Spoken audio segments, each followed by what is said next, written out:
था और ये तलवार लेकर के मतलब पुरुष वेश में, राजकुमार के वेश में रहती थी, घोड़े पर चढ़ करके शिकार करती थी, तलवार से शेर मारती थी, इतनी वीरांगना थी। और ऐसी महाराज दशरथ जी शिकार खेलने के लिए गए थे, भटक गए, भटकते हुए पहुंच गए कैकेयी नरेश के देश में पहुंच गए। तो इनका कैकेयी का भाई मिल गया युधाजित, इनको मित्र बनाया, ले गया, चलिए हमारे राज्य में आप भटक गए, हम आपको पहुंचवा देंगे।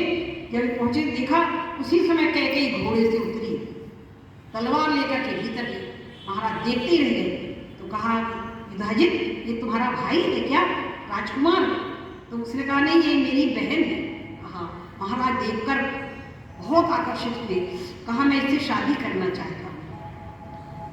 शादी करने के लिए महाराज ने उस रूपमाली से शादी करने के लिए तो शर्त लगा दी।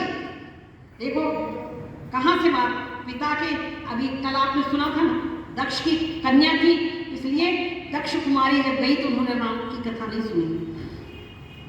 दक्ष तो बहुत घमंडी थे। इसी तरह ये भी जो अशुपति था, इसने शर्त लगा दी मेरी बेटी से जो पुत्र होगा वही राजा बनेगा।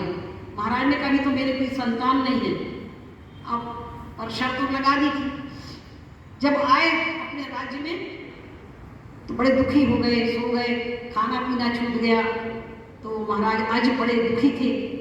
महाराज अज की पत्नी तो समाप्त हो गई थी, इंदुमती जी, तो अपने दशरथ जी के लिए बड़े दुखी थे, क्या बात है बताता नहीं बेटा, जब से आया शिकार खेल करके पड़ा हुआ है। वशिष्ठ जी आए, वशिष्ठ जी ने पूछा बेटा बात क्या है?